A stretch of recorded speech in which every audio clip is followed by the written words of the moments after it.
Okay, we are finally back live. I thought we'd have some live episodes last week, but we didn't. Y'all got the whole Independence Day week off. But we came back today, Megan, on July 12th, Monday. Uh, and we talked about Richard Branson and Bezos and their stupid big dick contest to get to space. Um, and I think everybody agreed that what a giant waste of resources.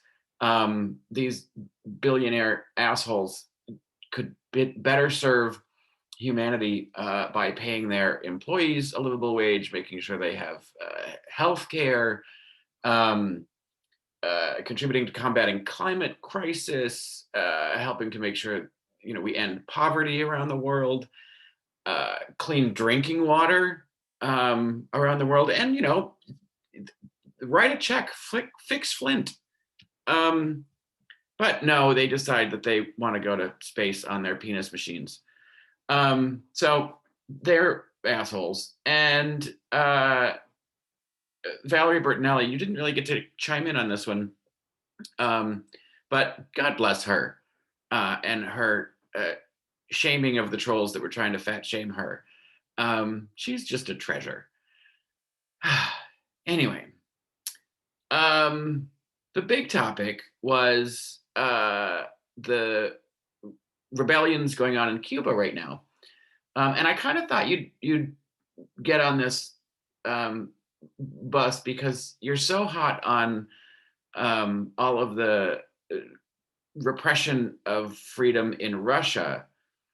But after Anna very eloquently said that this is not a partisan issue within the United States, everyone should be trying to support the Cuban people out of the dictatorial regime that they've been under for 60 plus years.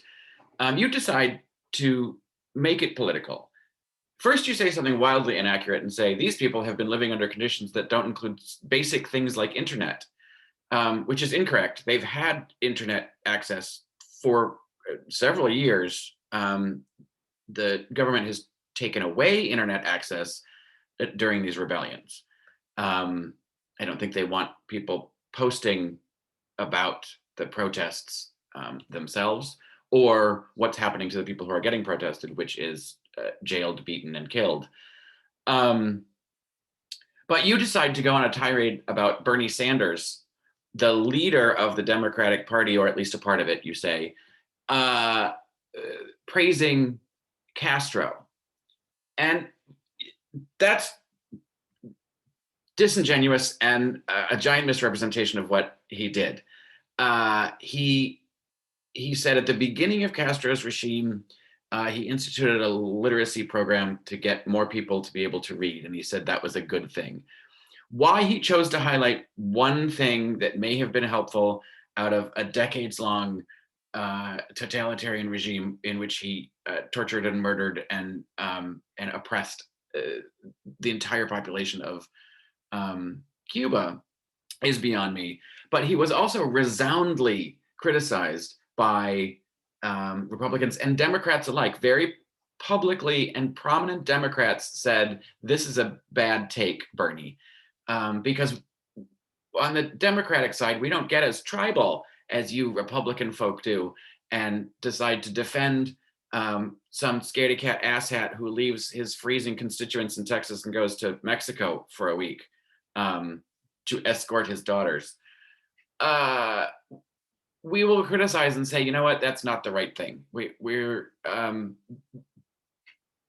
you really want to rethink what you're doing here.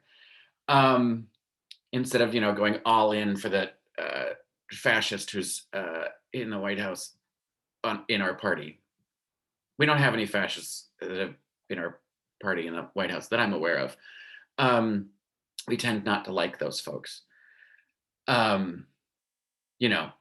Being Antifa and all, which means anti-fascist, which is a good thing. You don't want to be pro-fascist, pro-fa.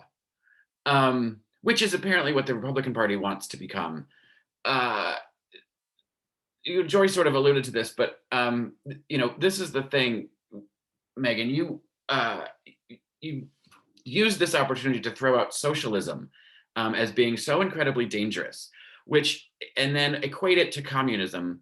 And really, what you're meaning is a totalitarian regime like the Castros that have been for the last 60 plus years.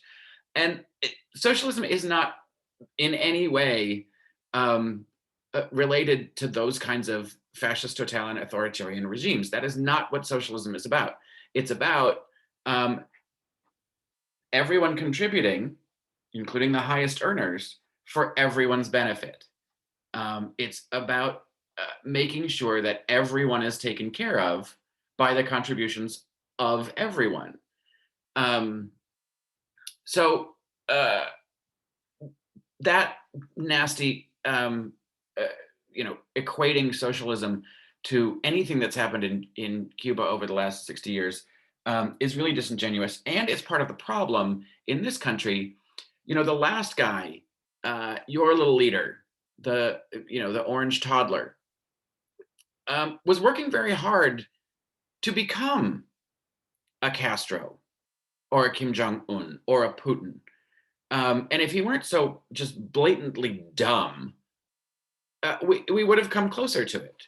And the next one isn't going to be such a buffoon, and is going to trick more people into buying into that idea. And a lot of that has to do with the bullshit that you spew and your right-wing media colleagues, all of Fox News, lying to people about what services government can provide to make their lives better.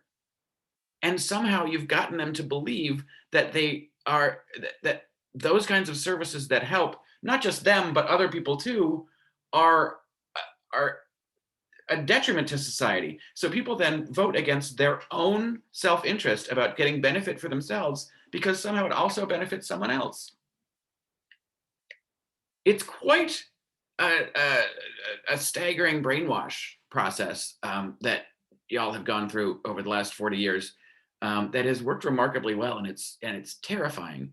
But if you value your freedom, then I don't really understand why you'd be so gung-ho in this current Republican Party.